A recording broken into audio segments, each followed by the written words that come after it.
السلام علیکم ورحمۃ اللہ وبرکاتہ نحمده ونصلي على رسوله الكريم اما بعد فاعوذ باللہ من الشیطان الرجیم بسم اللہ الرحمن الرحیم رب اشرح لي صدری ويسر لي امری واحلل عقدة من لسانی یفقهوا قولی رب زدنا علما اللہم فقہنا فی الدین آمین۔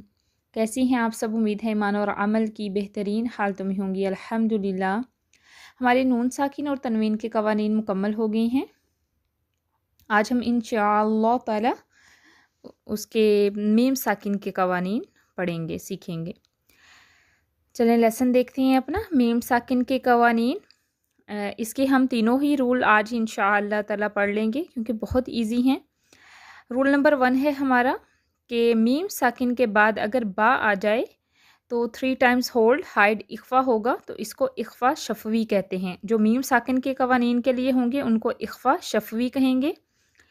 جو ہم نون ساکن اور تنوین کے پڑھے تھے اس میں تو 15 حروف تھے نا اخفا کے لیے، تو ادھر میم ساکن کے بعد صرف ایک ہی حرف ہے، وہ ہے با۔ تو کیا کریں گے کہ میم ساکن کے بعد اگر با آ جائے تو 3 ٹائمز ہولڈ کریں گے، ہائڈ اخفا کریں گے۔ اخفا مینس کہ میم ساکن کی آواز کو غائب کر دیں گے۔ رول نمبر 2 ہے ہمارا ادغام، ٹھیک ہے۔ میم ساکن کے بعد جب میم آ جائے تو ادھر ہم ادغام کریں گے، اس کو ادغام شفوی کہتے ہیں، یعنی کہ 3 ٹائمز ہولڈ جوائن ادغام کریں گے۔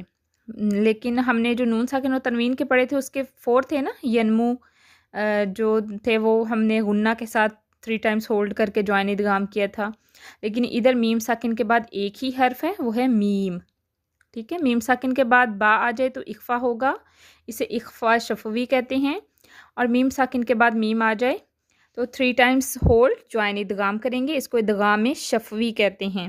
رول نمبر 3 ہے ہمارا اظہار شفوی۔ پہلے تو ہم نے جسٹ اظہار پڑھا ہے، اگر میم ساکن کے قوانین ہیں تو ساتھ شفوی بھی پڑھیں گے ہم۔ اظہار شفوی تو آل ریمیننگ لیٹرز، یعنی کہ میم ساکن کے بعد با آ جائے تو اخفا ہوگا، میم ساکن کے بعد میم آ جائے تو ادغام ہوگا، اس کے علاوہ کوئی بھی لیٹر ہو تو ادھر ہم اظہار کریں گے، یعنی غنہ نہیں کریں گے۔ چلیں بک میں سے دیکھتے ہیں میم ساکن کی تینوں حالتیں۔ میم ساکن کی 3 حالتیں ہیں۔ میم ساکن کے بعد میم آئے تو دونوں کو ملا کر غنہ کے ساتھ مشدد ادا کریں گے، مثلاً الیکم مرسلون۔ اب دیکھیں میم ساکن کے بعد میم پڑھی جا رہی ہے تو ادھر ہم 3 ٹائمز ہولڈ کریں گے، پھر جوائن ادغام کریں گے، الیکم مرسلون، ٹھیک ہے۔ اگر رک رہے ہیں تو پھر مرسلون، اگر نہیں رک رہے تو پھر پڑھیں گے مرسلون۔ اس کو ادغام شفوی کہتے ہیں۔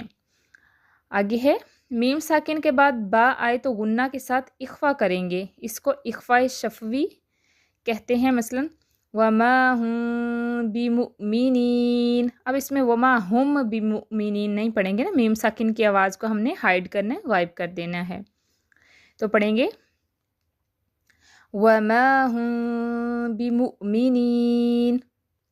میم ساکن کے بعد میم اور با کے علاوہ کوئی بھی حرف آ جائے تو وہاں اظہار ہوگا، یعنی غنہ نہیں ہوگا، اس کو اظہار شفوی کہتے ہیں، مثلاً لم یلد۔ اب اس میں کوئی غنہ نہیں کر رہے، اظہار مینس اس کو میم ساکن کی آواز کو کلیئر کر کے پڑھ رہے ہیں، ٹھیک ہے۔ اسی طرح آگے ہے وَلَمْ یولد۔ اب میم ساکن کے بعد یا پڑھا جا رہا ہے تو ہم نے کوئی بھی اس کو غنہ نہیں کیا، کچھ بھی نہیں کیا، اس کو اظہار کی طرح پڑھا ہے، ٹھیک ہے۔ آگے دیکھیں میم ساکن کے بعد تا پڑھا جا رہا ہے، اس کو بھی ایسے ہی پڑھیں گے أَلَمْ تَرَ أَلَمْ يَجْعَلْ۔ یہ تھے ہمارے میم ساکن کے قوانین۔ اس ویک کا آپ کا ہوم ورک ہے کہ آپ نے میم ساکن کے بعد با آ جائے تو اس کی ایک مثال، اور میم ساکن کے بعد میم آ جائے تو اس کی ایک مثال، اگر دوسری کوئی ملتی ہے تو ٹھیک، نہیں تو بس اتنا ہی کافی ہے۔ اور آپ نے یہ بس حروف پڑھ کے سنانے ہیں جتنی آپ کو میں نے پڑھ کے بتایا نا، الیکم مرسلون اور یہ دوسرا والا، ٹھیک ہے، تاکہ اندازہ ہو جائے کہ آپ ٹھیک پڑھ رہی ہیں کہ نہیں۔ اوکے، سبحانک اللہم وبحمدک نشہد ان لا الہ الا انت نستغفرک ونتوب الیک۔ السلام علیکم ورحمۃ اللہ وبرکاتہ۔